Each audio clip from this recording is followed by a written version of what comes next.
You're waking up, and you feel emptier than ever. What an irony, right? They sold you the idea that once you opened your eyes, everything would make sense. But it didn't. Now you see everything clearer. And it hurts more. People stay the same. You don't. Waking up is not light, it's shadow. It's seeing the open wound where there was once ignorance. It's realizing you've lived a life you didn't choose, that your beliefs, your goals, your desires weren't yours. They were a borrowed script from your parents, your teachers, a society sick with noise. And you followed it to the letter. You were a good student. You were obedient. And now, after waking up, the only thing you feel is a huge betrayal with yourself. Because no one told you that consciousness comes with a bill, that looking inside honestly doesn't bring immediate peace, but war. Internal war. War between who you were and who you could be. Jung understood this better than anyone. The process of individuation, that path toward yourself, begins with chaos. And you're in the middle of that chaos. Demotivation is not laziness. It's not apathy. It's mourning for an identity that crumbles. It's the pain of seeing how everything that held you, everything that defined you, no longer makes sense. And the worst part is that you can't go back. Because once you see, you can't stop seeing. You've felt that vertigo, right? That feeling of floating without an anchor, without certainties, without a clear future. And meanwhile, everyone around you keeps dancing the same old choreography, without questioning anything. Like zombies, like actors in a cheap play. And you feel alone. But it's not a physical loneliness. It's an existential loneliness, the deepest of all. Because now you know most don't want to wake up. They prefer to live asleep. Because sleeping is more comfortable. Because it doesn't hurt. But you can't. Because you've already crossed the threshold. And now you're trapped between two worlds. The old one, which no longer serves you, and the new one, which you still don't understand. It's no man's land. It's darkness. It's emptiness. Do you know why you feel so demotivated? Because you're in limbo. Because the motivation that moved you before was artificial. It came from outside, from applause, from achievement, from being someone. But now all that seems absurd to you. And you're right. Jung said that the encounter with oneself inevitably involves descending into the depths of the unconscious. And that's not pretty. It's not spiritual. It's not romantic. It's raw. It's dirty. It's terrifying. There, in that abyss, you face your shadow. Everything you repressed, everything you hid to fit in, your rage, your fear, your desire for control, your envy, your arrogance, all that you denied to be accepted. And now it's there, in front of you, without filters, without masks, and you don't know what to do with it. Because no one taught you to integrate it. They taught you to run away, to cover it up with positive phrases, to disguise it with cheap spirituality. But it doesn't work, because the soul cannot be fooled, and you can no longer lie to yourself. So, you stop, you freeze, and you ask yourself, what now? The problem is no one talks about this phase. Everyone talks about awakening as if it were a journey of flowers and butterflies.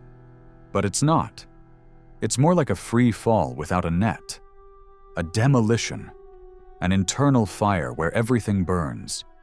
Demotivation is not a problem. It's a sign. It's your soul telling you the old can no longer continue. It's the silent scream of your being asking for an authentic life. But it doesn't know how.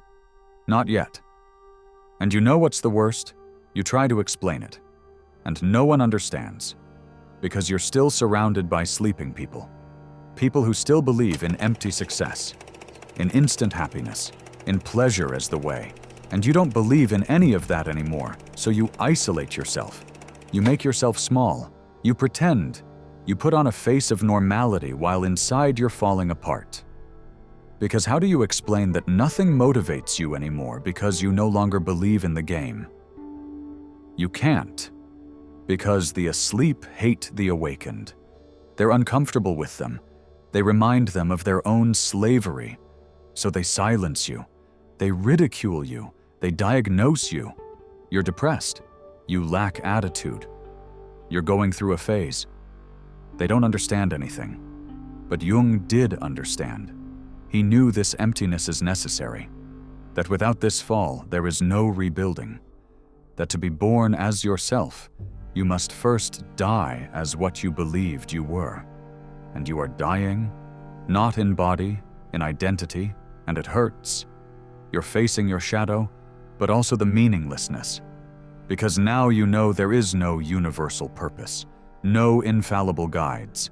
No one will come to save you. Neither God, nor gurus, nor ideologies. Only you, and that's scary.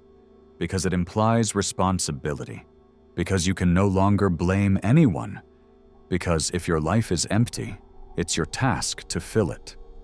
But with your own, not with what they told you it should be. Motivation, if it comes, will come later. When you accept that emptiness is not the enemy, that emptiness is fertile, it's virgin land, it's space for the new. But first you have to stay there, in the silence, in the darkness, without running away. Awakening is a controlled fire, and you are on fire. But it's necessary, because those flames are burning lies, masks, dependencies, all that you were not. Do you see it now? You're not broken. You're being reborn. But rebirth is never peaceful. It's violent, it's lonely, it's confusing, it's human. That's why Jung said that whoever looks outside dreams, but whoever looks inside awakens. And you are looking inside. Even if you don't like what you see, it's time to stop looking for motivation and start looking for truth, because truth hurts, but it also frees. And in that freedom, in that space, without script, without demands, without pretensions, that's where real life begins.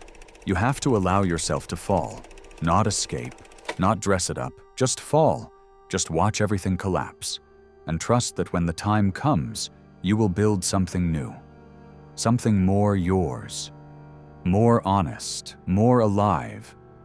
And no, it won't be immediate, nor linear. There will be days of light and days of shadow, days when you feel strong, and others when you want to disappear. It's normal. It's the process. Motivation will return.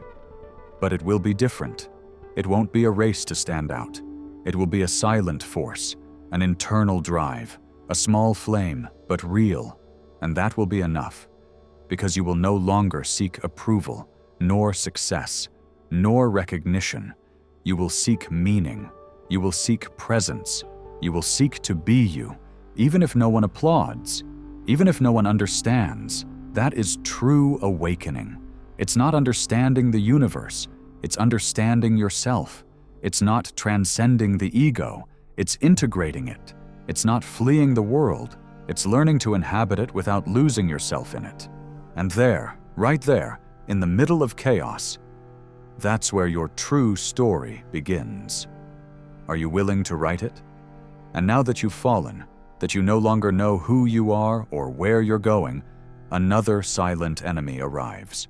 One even more dangerous than demotivation, existential doubt, that subtle voice that doesn't shout but pierces, the one that asks you over and over if all this suffering is worth it, if there really is something at the end of the tunnel, or if you're simply broken forever. Because when you wake up, you can no longer take refuge in easy answers. The superficial no longer satisfies you. You can't just say, everything happens for a reason, and be calm.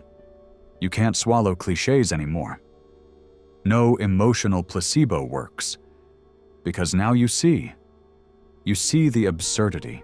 You see the meaninglessness of an automated existence. You see how everyone pretends to have answers while drowning inside.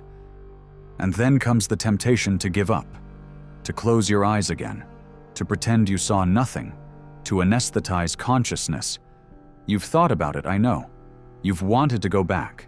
You've envied those who still believe in the lie, but you can't. Because awakening has no off button. You can't unlearn what you've already understood, and that leaves you alone with a brutal responsibility to reinvent yourself. Not as an aesthetic project, not as building a new version of you. Number this goes deeper. It's about destroying what you are not and waiting without hurry or shape for the authentic to emerge, for the essential to appear, even if silently. But what if it doesn't appear? What if all that remains is emptiness? Here is where the real challenge begins. Tolerating uncertainty, dwelling in not knowing, enduring the void without filling it with noise.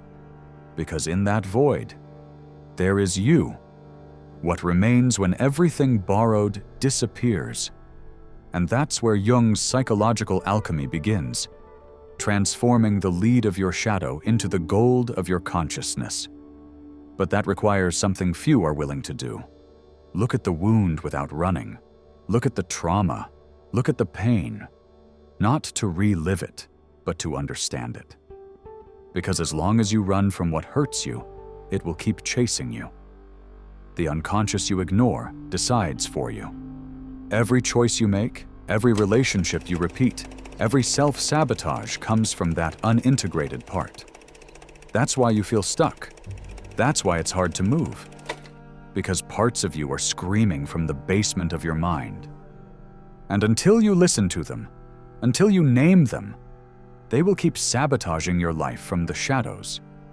Because what you don't accept becomes destiny. That's what Jung said. And he was right. But here comes something more disturbing. Something you might not have wanted to accept.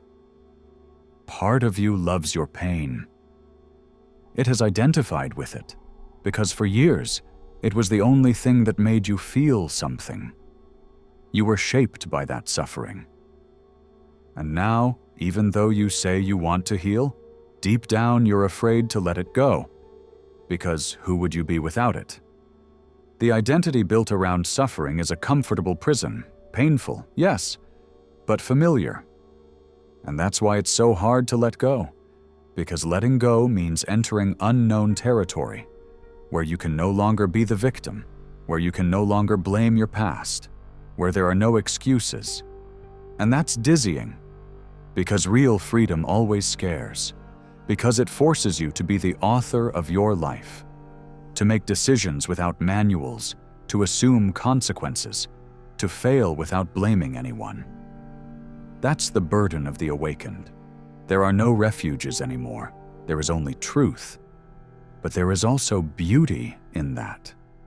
Because when you no longer define yourself by your wound, you begin to see everything with different eyes. You begin to discover that life, although absurd, can have meaning. Not because it comes from outside, but because you create it, as you build, as you choose, as you live. And here comes the most brutal paradox of all. What at first was a curse becomes a blessing. The existential crisis, the one that almost destroys you, gives you the opportunity to be born again. Not as someone perfect, but as someone real, whole, integrated. But no one can do it for you. No one can walk that tunnel for you. There are books, yes, there are guides, there is therapy. But in the end, it all comes down to an intimate decision. Will you keep running away, or will you walk through the fire? Because that fire is not the end. It's the beginning. It's the purge. It's the price of authenticity. Not everyone is willing to pay it. But those who do, live. They don't survive. They live. With scars, yes, but alive. And I won't lie to you. There is no magical moment when everything fits. No sudden enlightenment. What there is a process. Slow, painful, but authentic. Where every step is an act of courage. Where every day you don't give up. You're rebuilding something sacred. Your bond with yourself. because that's what you lost. The bond with your essence, with your inner voice, with your instinct. You lived so long outside yourself, you forgot what it was like to inhabit yourself. Now you're learning, little by little, in silence, without a manual, without guarantees. And that, even if it doesn't seem like it, is a form of heroism. Because while everyone else keeps running to the outside, you have chosen to look within. And even if it hurts you, even if it disorients you, it's transforming you. So don't look to feel motivated again. Look to feel whole. Look to feel aligned with who you are, even if you still don't fully know who you are. Motivation will come. Not as a shout, but as a whisper. Not as an explosion, but as a calm certainty. And when that moment comes, and I promise it will, you won't need anyone to understand you. You won't need to share it. You won't want to prove anything. Because you will have discovered something very few discover. That being you, raw and unadorned, is enough. That's the gift of awakening. Not happiness, nor eternal peace, but the possibility to live with truth, to inhabit yourself without disguises, to walk the world without betraying yourself. And that, my friend, is the closest thing to freedom. And here you are, after all this storm, after the fire, the emptiness, the unanswered questions, you're still here. And that, even if it doesn't seem like it, is a silent victory. Because most run away. Most can't stand the mirror. Most turn off the screen when it starts to hurt. But you don't. You've come all the way to the end. And do you know what that means? That something inside you has already changed. Maybe you don't notice it yet, but you felt it. That small vibration. That slight shiver in your chest. That silence loaded with meaning. Because even though you don't have all the answers yet, you're no longer searching like before. Now you search differently, from another place, deeper, more real. What you felt as demotivation, what seemed like an internal failure, was actually a crack. And through that crack, light is entering, not a divine or spectacular light, a subtle light, human, imperfect, but yours, your own, intimate. And here comes the hardest part of all. Awakening doesn't give you power. It demands it. It doesn't give you answers. It gives you awareness. It doesn't give you shortcuts. It takes away your crutches. Because the true journey isn't outward, it's inward. And that journey has no map, no guide, no final destination. It only has one direction: depth. Jung said that whoever doesn't face their shadow projects it onto the world. And maybe that's why the world is the way it is. Because most run from their reflection and blame others for what they can't stand to see in themselves. But you can't keep playing that game. Because you have seen, you have felt, you have awakened. And now you have a choice. You can keep denying everything, go back to routine, pretend this didn't stir anything. Or you can do something braver. Stay in the discomfort. Breathe it. Walk with it. Let it transform you. Because only there, in the uncomfortable, in the painful, in what no one wants to look at, is where the authentic is born. You don't need a perfect life. You need an honest life. A life not built from what others expect of you, but from who you really are. And that really you won't discover in a book, nor a course, nor a video like this. You'll discover it when you dare to live yourself. When you understand that awakening is not reaching the top, but starting to climb. That it's not illumination, it's courage. Courage to look at your ruins and build something beautiful with them. Courage to not seek meaning outside, but create your own from within. Courage to let go of expectations, labels, roles, and finally just be. And now that you're here, having felt all this, I want to leave you with one question. Just one. But it will drill inside you. What would happen if you stopped running away and started listening to yourself? Not to what you think you are, not to the voice they taught you to have, not to the echo of others, to you, to that you who doesn't need to prove anything, to that you who, in silence, has waited years to be heard. And if that question resonates deep in your chest, then this video has fulfilled its purpose. If you've made it this far, if you've felt something real, something yours, then subscribe. Not because you need more content, but because you're choosing a path. The path of depth, of discomfort, of necessity. And if you really want to leave a mark on this conversation, comment down below. I've decided not to run away. Nothing more, nothing less. That phrase will mark the difference between those who only see and those who feel. Thank you for staying. Thank you for not closing your eyes. Thank you for daring to look inside. And now, yes, turn off the screen. Close your eyes and listen to yourself, because sometimes the greatest act of rebellion is to stay silent with yourself. See you where not everyone dares to look.